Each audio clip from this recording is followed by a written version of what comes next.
Jeff Grubb, GamesBeat. This time we're taking a look at the HyperX Alloy FPS gaming keyboard.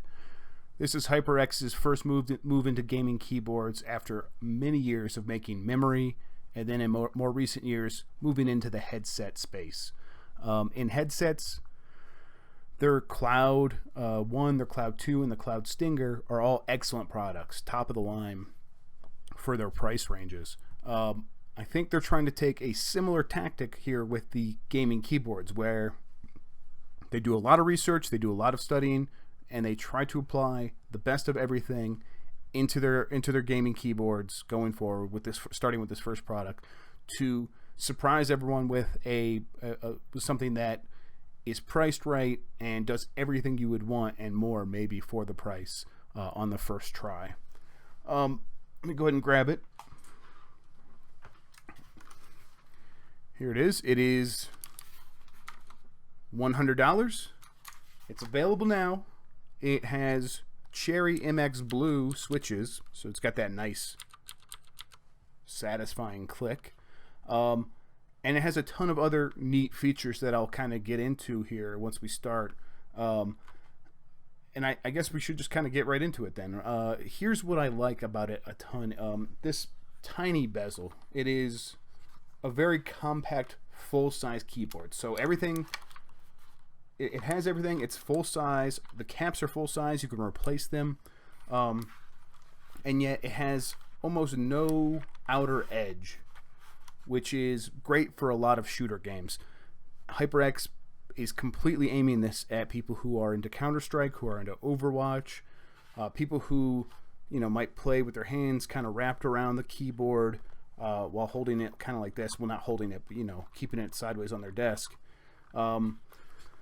If that's something that you're interested in, you might have even seen this already in like competitive streams from BlizzCon. I think a few players were using this during the Overwatch competition.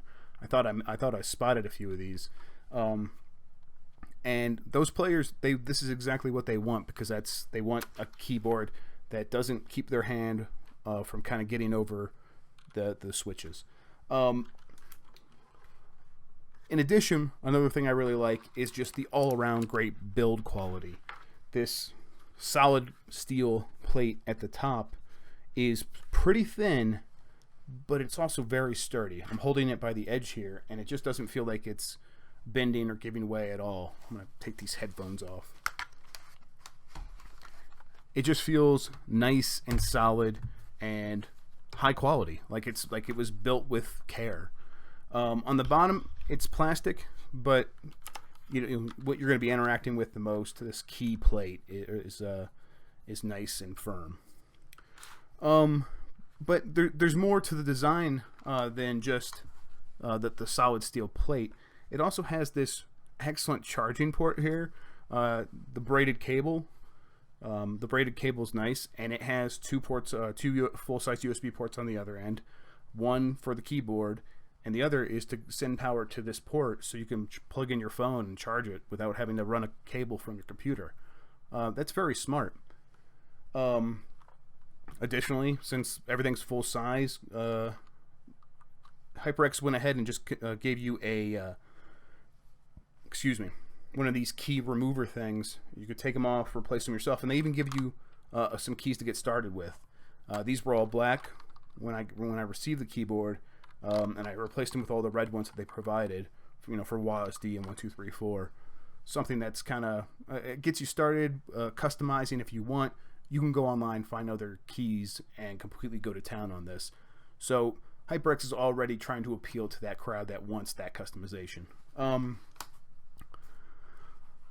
I'm trying to think if there's other things about the design. I mentioned the port, the braided cable. I do appreciate that the bottom row is full size. Something not a lot of keyboards in this range have. This is that. So you're not gonna.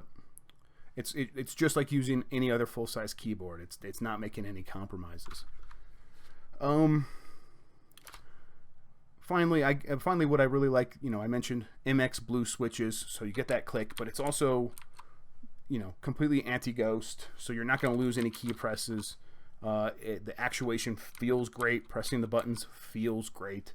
Using this for typing or using it for playing games, you're gonna feel like you are getting work done, just because the keyboard is very responsive and loud, and it's excellent. It's nice. Trying to think if there's anything else before we move on to what I don't like, which is a very short list. So it's just an all-around great keyboard. The only thing I would mention is the keys have a little bit of a wobble to them. I'm not pressing it down, and there's just a lot of motion here, and that's just because the switch is usually right in the center of the keys. So this is common along these kinds of keyboards.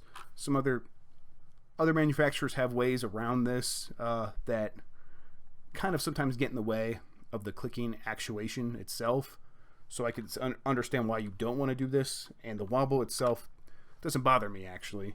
It's just something I would want you to know about, and kind of understand. It doesn't really say anything about the build quality, but maybe it will bother you. It doesn't bother me.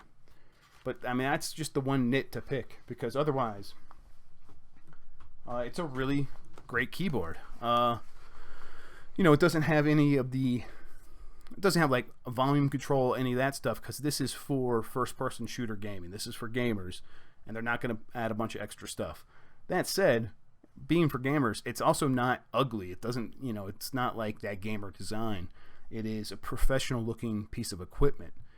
That's excellent for something you're spending $100 on, something that I wouldn't mind having in the office. I think it would look great there, alongside everything else.